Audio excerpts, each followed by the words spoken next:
Hey everyone, welcome back. My name's dustinkreis, and today we're going to do the long-awaited, long-requested video. Finally sat down, put the legwork in. Top 20 RPGs of all time. And I see on there that on YouTube that Mr. RPG Crazy has also done his list. So I purposely didn't watch that video before making this because I didn't want his sort of opinions to influence mine. I wanted this to really be my list without any outside opinion because, that's what we watch these for, right? We want to see what everyone else's, how everyone's list is different. This list does include a couple WRPGs. It's not just JRPGs. The only rule I really put on this list was one game per series. Because otherwise this would be filled with Dragon Quest and Final Fantasy, and it wouldn't be that interesting of a list. So I kind of picked out what I figured to be the best that the series has to offer and sort of put it in there to represent the entire series. What else? So anyway, like I said, there's going to be a lot of games on here that you would not personally put in your list. There's also going to be games that are not on this list that you would want. So if you see something that that's missing, I would recommend you make your own list. Make a video response to either myself or Mr. RPG Crazy and do your own list. But let's go ahead and get into it because we got a lot to get through. I'm probably going to break this up into 2 videos because I just think it'd be easier to digest that way. So let's start off with number 20 and sort of a recent release here. It's going to be Mass Effect. And really, I think Mass Effect 2 was my favorite game in the series. But I have to pick the first game because this is what sets you off in the adventure, and you have to play them in order because it is a continual journey of your character Shepard. And I think what I love most about this game is the fact that all of our stories, we all play through these games, but all of our stories are different and unique. There's so many different things that can happen. Like I had a male shepherd. You might have a female shepherd.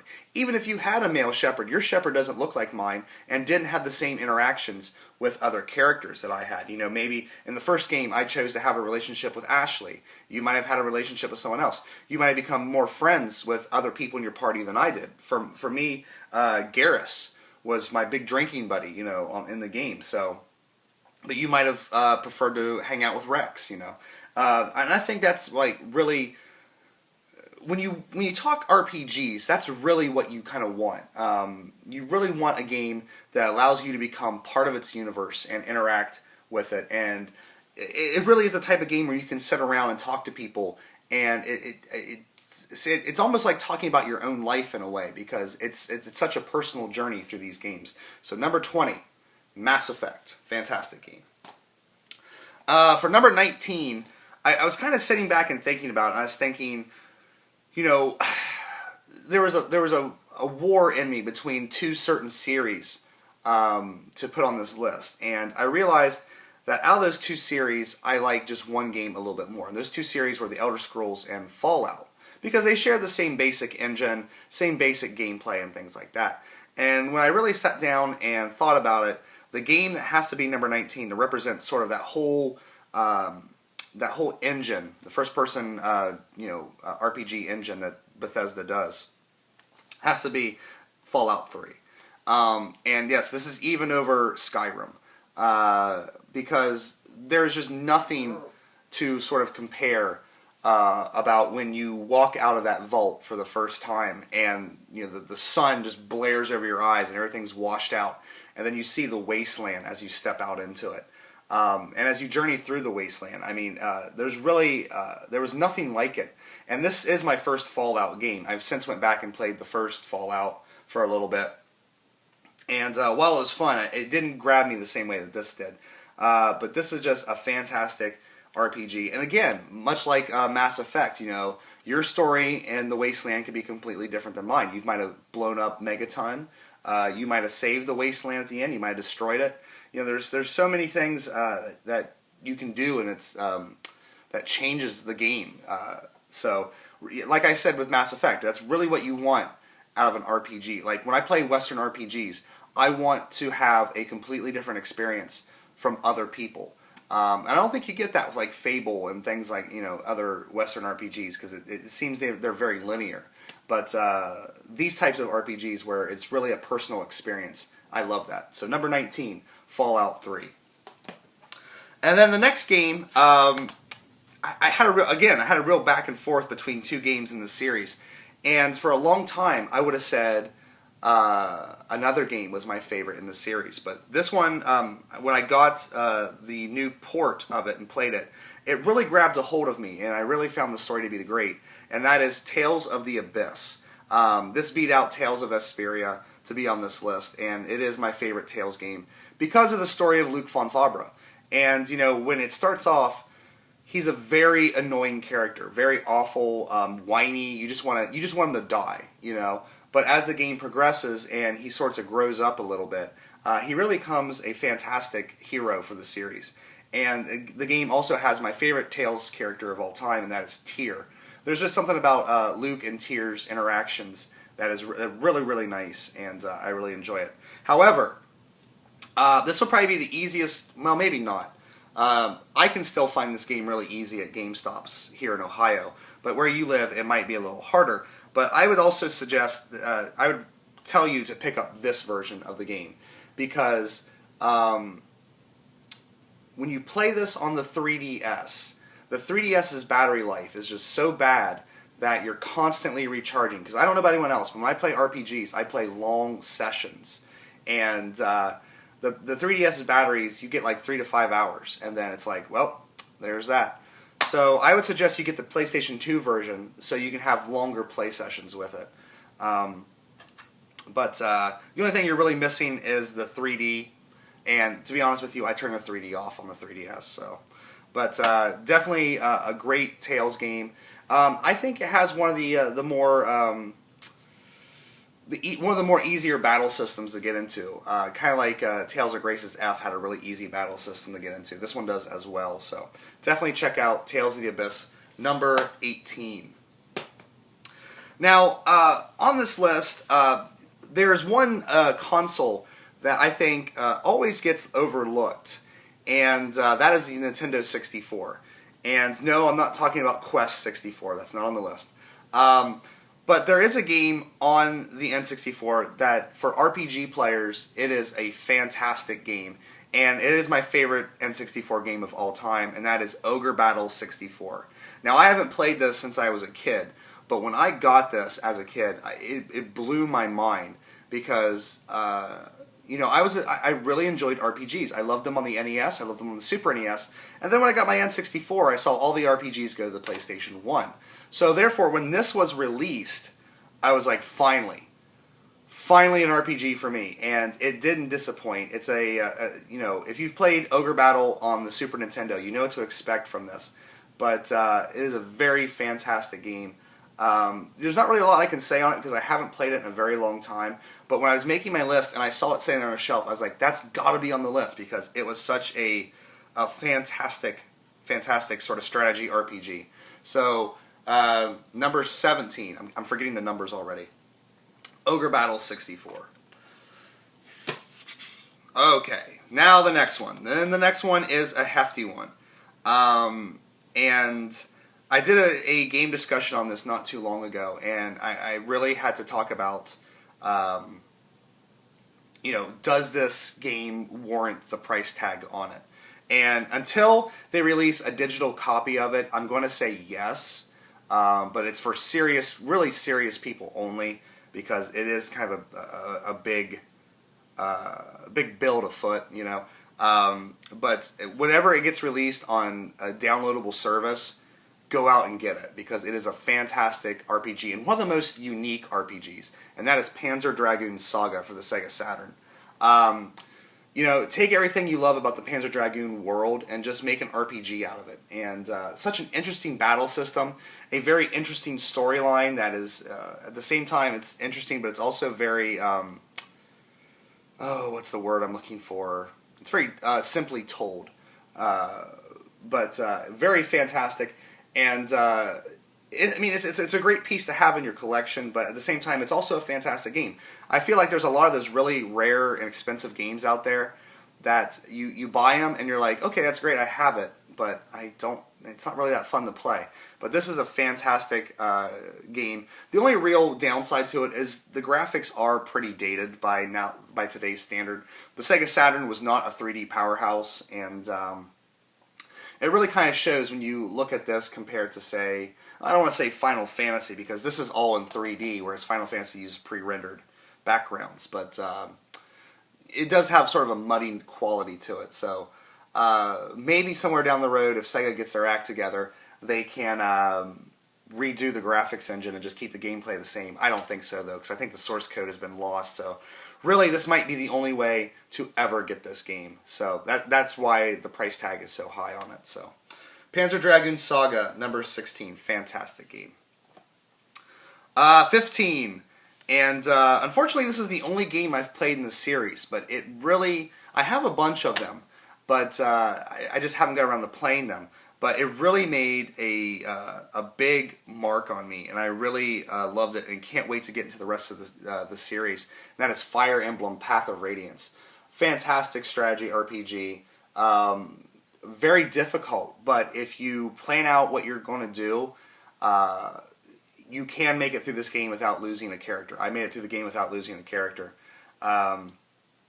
Really fantastic. You just have to know how to use your units. Great storyline. I was really surprised at how dark and sort of I guess just dark. I guess how dark and mature. That's the word I'm looking for. Mature. The storyline is, because this is coming from Nintendo, the house of Mario and Kirby. You know, and for them to make a game like this that has a very dark, mature storyline full of war and death and things like that, it's really surprising. And I really hope that the Fire Emblem series, we're getting ready to have Fire Emblem on the 3DS. I really hope it takes off, because it's a fantastic series that unfortunately for many, many years we have been missing out on. So, number 15, Fire Emblem Path of Radiance. Fantastic. 14, and this is a game that I will continue to sing its praises forever and ever, because I think it's one of the forgotten gems of this generation. It was really overlooked. I think a lot of people are now going back and giving it a second try, and that's great, but it was unfortunate that it wasn't a big success when it came out, and that is Nier. And a very strange game. It mixes so many different play styles. Some parts you feel like you're in a shmup. Some parts you do as a text adventure. There's one stage where you're like in a haunted house, and I swear that it's almost a carbon copy of this, the Resident Evil mansion. But the storyline is really great, very twisty. It kind of makes you wonder where it's going. It keeps you guessing. But the real draw to this game, and the real reason it's so fantastic, is the music. The music is almost a character unto itself. But I listen to the soundtrack at least once a week. It's that good, and I beat this game a long time ago. But the storyline and the characters are great. I really love the interaction between Kaine and what's the book's name? I can't remember what the book's name is. I want to say Vice. Between Vice and as he's calling her hussy and things like that. And it starts off as a derogatory term, but by the end of the game, it's really a term of endearment when he refers to her as hussy. But a fantastic mature game, full of blood. If you guys like mature games, very mature game. But one of the big overlooked RPGs out there, I really find. So definitely check out Nier. Next up, going to go really old school here, but this is one of the best games. Like, if I ever make a top games of all time, this would definitely be on the list. And that game is Crystallis for the NES. And basically what this game is The Legend of Zelda, only better, with leveling up and things like that. And really a really awesome storyline for how bare bones it's told. It has a really amazing storyline that when you get to the end and you find out what's really going on, you're like, what the hell? But great graphics for the time, great gameplay, just a fantastic game. I do not know why we didn't get more Crystallis games. I mean, there is a Game Boy Color port, but we never saw anything more in this series, and I think that's a real unfortunate thing, because yeah, this is a fantastic RPG. I kind of want to go back and play it, but at the same time, I have so many new games to play. But if you're a big NES fan, Doom Waves, I'm telling you, pick this up for your NES. You will love this game. Yeah, so I don't even know where we're at now. Number 13, Crystallis for the NES. Fantastic game. And then 12, I really thought this game was going to be higher, but ended up not being higher. It just ended up being at number 12. And but I really love this game. It's one of my favorite games growing up as a kid.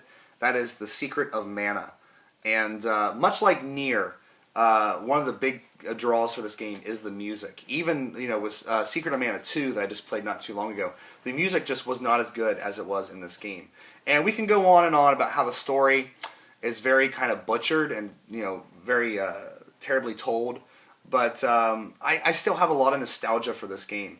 And putting it in and seeing the boy, the girl, and the sprite, just really fills my heart with that nostalgic feeling. Hearing that opening music, and just a fantastic game, fantastic hack and slash on the Super Nintendo.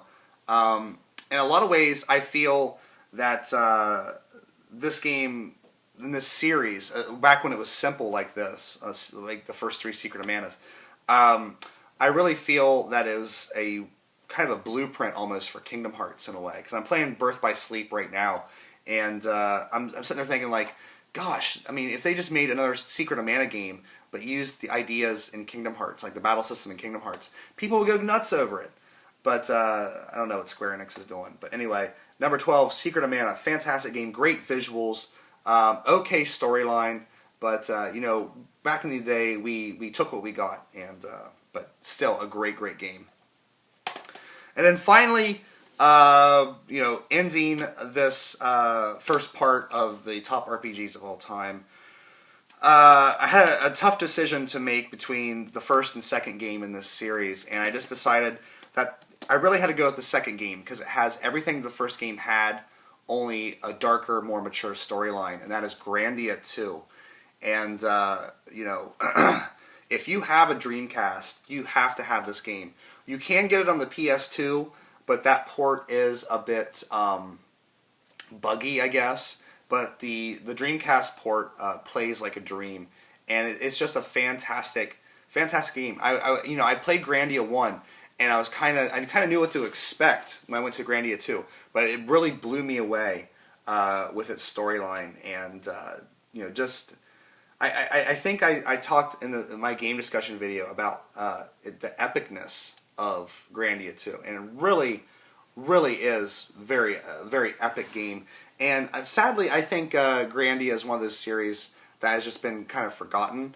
Because, I mean, we haven't had a new game since Grandia Extreme on the PS2. But I really hope that Game Arts one day maybe goes back and does another Grandia, or does another Lunar, I think it'd be great, but at the same time, it is a little scary to think about, would the magic still be there? But for all you guys out there, if you don't have a Dreamcast, then pick up the PS2 version. But if you have a Dreamcast, make sure you get the Dreamcast version, because it is better. But number 11, Grandia 2. So there is the first 10 of the list. So, I don't know if you guys saw some stuff on there that you would have placed higher or not, but that is kind of how I see it. So I'm going to end the video now. I'm probably going to take a little break before I film the next part. Yeah. So thank you guys so much for watching. Take care. See you next time.